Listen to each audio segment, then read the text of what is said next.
Um, while you're working very hard, have you thought that you want someone to watch what you're doing? I do this much.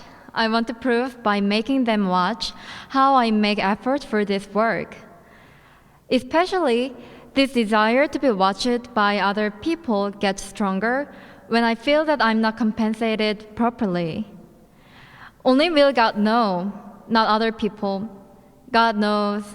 God would know, I guess. Many graduate school students here might experience this after receiving grades on their papers. When I pray to God, I ask, God, you're watching me, right? I can't see you, but I know you have seen me from the beginning because you're God. But when I was in trouble where I think there is no reason that I should suffer, there is an emptiness that my prayer was nothing to God. Darn it, is this what I deserve? Where the heck God is? I still remember the sense of loss when I heard that my grandma will die soon due to a cancer. I was reading the Bible then because I was very faithful after my first communion. For people who don't know what the first communion is, it is a Catholic ritual that affirms believers to participate in communion. We, MCC, do open communion, invite everyone. As soon as I heard the news, I cried, hitting the Bible that I was reading. To the 8-year-old girl, the death of grandma was big suffering given without reason.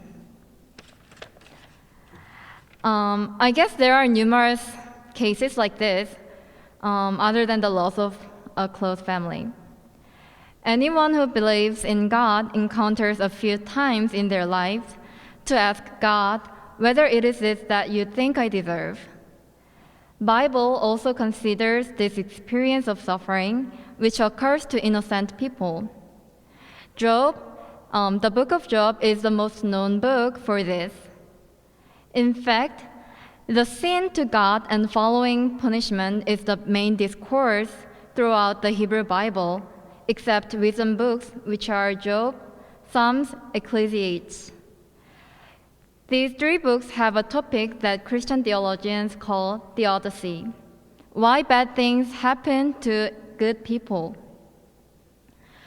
Opening chapters of the book of Job tell us what happened to Job according to the heavenly conversation between God and God's messenger. We have to remember that this book clarifies at the very first sentence that Job was blameless and upright, one who feared God and turned away from evil.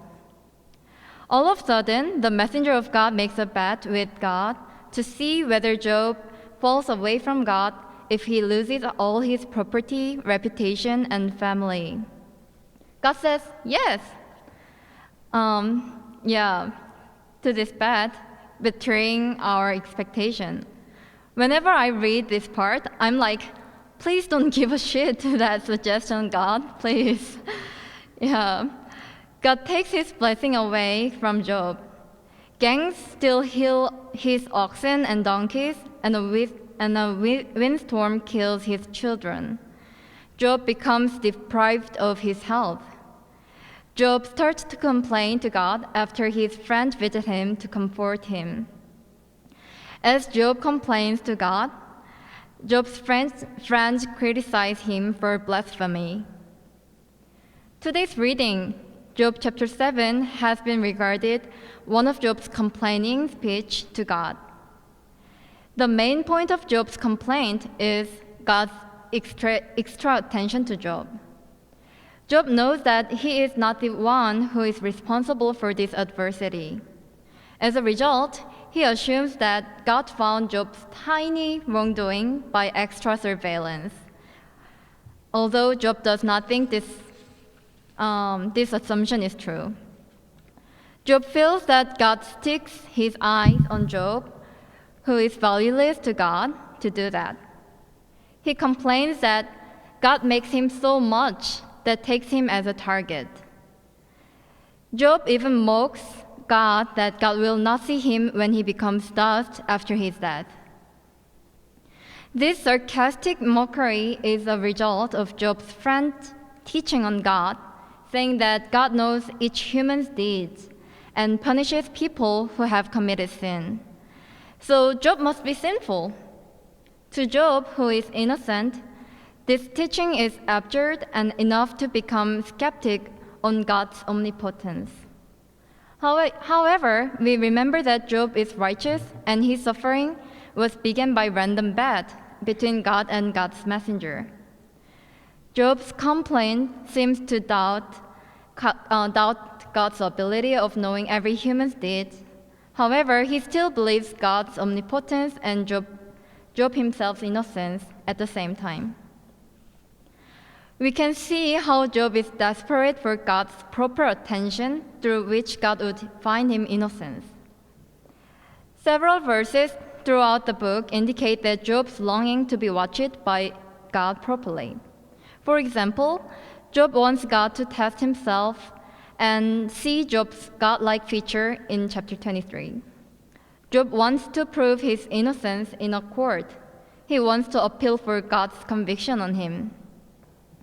In brief, the chapter 7 of the book of Job connotes humans' longing for God's proper attention in suffering by ironic complaints about God's too much attention.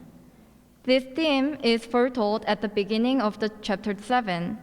The servant in 7:2, longing for the shadow, alludes the suffering of Job. The servant must be exhausted due to the inevitable daylight, which makes them keep labor. This inevitable daylight is an implication for God's extra attention on Job. At the same time, the laborers who look for wages correspond to Job, who is eager for the proper attention, proper compensation, which is God's attention.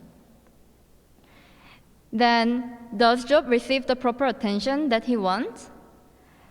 In the later of the book, there is an eye-gazing moment of Job with God. Job finally can watch God, whom he has sought in a great agony. Job finds and contacts his eyes to God, who has looked upon Job from the beginning of the random bet with God's messenger.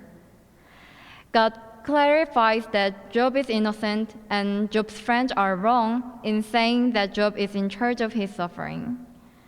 God and then admonishes Job, who complains. Then God explains how God is great. We experience sufferings. We can't predict and avoid them.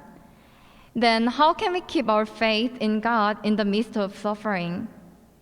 I suggest to keep God's gaze in mind, which has been catching our lives up from the beginning. My grandma died on Christmas Eve. I felt a big emptiness in my church where Korean traditional 3-day funeral took place in the basement floor. I saw my friends singing carols on the upper floors.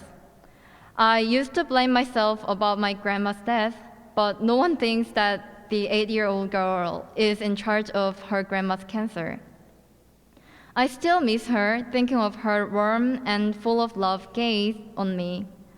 I'm just trying to imagine God's gaze, which I guess is similar to my grandma's, and which is even now watching here. Furthermore, I want to reflect on MCC's November theme, which is thanks. If we think that our suffering is the punishment from God, and our fortune is the blessing from God as a result of our behavior, it will be difficult to feel gratefulness for God. We would think the blessing must follow when we did good job because we deserve this. The thanks in this situation will be like a just courteous appreciation. But we thank to God when we recognize God's immeasurable greatness and God's gaze on us who are tiny compared to God. God has been watching you and knows you are innocent of your suffering.